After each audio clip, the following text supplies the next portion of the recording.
Madam നമസ്കാരം. നമസ്കാരം. നാരായണദാസ് ഇപ്പോൾ പിടിക്കപ്പെട്ടിരിക്കുന്ന ഒരു വാർത്ത പുറത്തു വരുന്നുണ്ട്. എങ്ങനെയാണ് പോലീസിന്റെ ഈ ഇടപെടലിനെ കുറിച്ച് ഞാനിപ്പോൾ വാർത്ത എനിക്ക് ചാനൽക്കാർ വിളിച്ചപ്പോഴാണ് ഞാൻ ഈ വാർത്ത അറിയുന്നത്. പിടിച്ചതിൽ സന്തോഷമുണ്ട്. ഇനിയിപ്പോൾ എന്തിനു വേണ്ടി ആർക്ക് വേണ്ടിയാണ് ഇത് ആൾ ചെയ്തതെന്ന് ഞാൻ പറഞ്ഞു. ഞാൻ ആദ്യം തുടങ്ങിയ എല്ലാ ചാനലിലും പറയണതാണ് എന്തിനു വേണ്ടിയാണ് ഇത് ചെയ്തതെന്ന് എനിക്കും അറിയില്ല. അപ്പോൾ ചോദിക്കണവരോടും പലരും എന്നോട് ചോദിക്കാറുണ്ട് എന്തിനു വേണ്ടിയാണ് അവരിതിങ്ങനെ ചെയ്തതെന്ന്.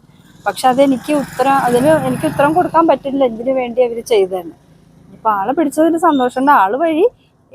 ഈ നാരായണദാസൻ പറയുന്ന വ്യക്തിനെ എനിക്കറിയില്ല. ആദ്യമായിട്ടാണ് ഞാൻ ചാനലിൽ വരുമ്പോഴാണ് ഈ നാരായണദാസിന്റെ പേര് ഞാൻ കേൾക്കുന്നത്. അപ്പൊ ഈ അറിയാതെ ഒരു വ്യക്തി ഇത് ആർക്ക് വേണ്ടി എന്തിനു വേണ്ടി ചെയ്തെന്ന് അത് അറിയാനുള്ള ആഗ്രഹം എനിക്കുണ്ട്. അപ്പൊ അത് പിടിച്ചതിൽ സന്തോഷമുണ്ട്. ഈ വിഷയവുമായി ബന്ധപ്പെട്ട് മാഡത്തിന്റെ ജീവിതം മുന്നോട്ട് പോകുമ്പോൾ തന്നെ മാഡം അനുഭവിച്ച ഒരുപാട് പ്രശ്നങ്ങളുണ്ട്. ഇപ്പോൾ ഈ പിടിക്കപ്പെട്ടിരിക്കുന്ന അവസ്ഥയിൽ അത്തരം കാര്യങ്ങൾ മാഡം ഓർക്കുന്നത്? പിന്നെ അത് മറക്കാൻ പറ്റൂലല്ലോ ആ കാര്യങ്ങള്. ആ ഒരു കുറ്റം ചെയ്യാതെ, അതായത് മയക്കമരുന്ന്, ഞാൻ ആദ്യം തുടങ്ങിയ എല്ലാ ചാനലും പറഞ്ഞിട്ടുള്ളത് എന്താണെന്ന് അറിയാതെ ഒരു വ്യക്തിയായിരുന്നു. സാധാരണ ഒരു ചെറിയ പാർലറും വെച്ച് ജീവിച്ചു പോയിരുന്ന വ്യക്തി പെട്ടെന്നൊരു ദിവസം മയക്കമരുന്ന് ബാഗിലും വണ്ടിയിലും ഉണ്ടെന്ന് പറയുന്നത്. എന്നെ അറസ്റ്റ് ചെയ്യുന്ന 72 ദിവസമാണ് ഞാൻ ജയിലിൽ കിടന്നത്. അതിൻ്റെ പിന്നിൽ ഞാൻ ആ ജയിലിൽ കിടന്ന കാലഘട്ടങ്ങൾ എങ്ങനെയാണ് കഴിഞ്ഞു പോയാൽ എനിക്കിപ്പോഴും എങ്ങനെയാ ദൈവത്തിൻ്റെ ഒരു അനുഗ്രഹം കൊണ്ടാണ് ഞാനതങ്ങനെ പിടിച്ചു നിന്നത്. പിന്നെ ഞാനൊരു തെറ്റും ചെയ്തിട്ടുണ്ടായില്ല, അതെനിക്ക് നല്ല ഉറപ്പായിരുന്നു. അപ്പോൾ ആ ഉറപ്പിലാണ് ഞാനത് ആ കാലഘട്ടങ്ങളൊക്കെ ഞാൻ മുന്നോട്ട് കടന്നു പോയത്. എൻ്റെ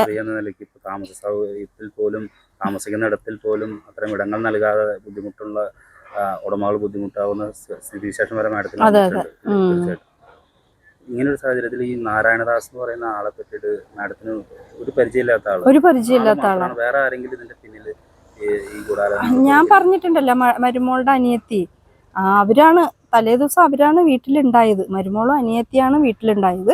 അന്വേഷണ സംഘം കണ്ടുപിടിച്ചിട്ടുള്ളത് മരുമോളുടെ അനിയത്തിയുടെ കൂടെയുള്ള വ്യക്തിയാണ് ഈ നാരായണദാസന പറയണത്.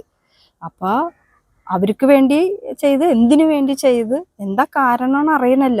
ഈ മരുമോള് കല്യാണം കഴിഞ്ഞ്, ഞാൻ പറഞ്ഞത് ഈ സംഭവം നടക്കുമ്പോൾ 1 വർഷം 3 മാസം ആവണുള്ളൂ മോൻ്റെ കല്യാണം കഴിഞ്ഞിട്ട്. ഈ ചെറിയ കാലഘട്ടളവിൽ അവർക്ക് എന്നോട് എന്തിട്ട് ഇത്ര വെറുപ്പ് തോന്നാൻ കാരണമാണ് എനിക്കിപ്പോഴും ചിന്തിച്ചിട്ട് മനസ്സിലാവണില്ല. ഇപ്പോൾ പ്രതീക്ഷ ഉണ്ട്, ആളെ പിടിച്ചല്ലോ.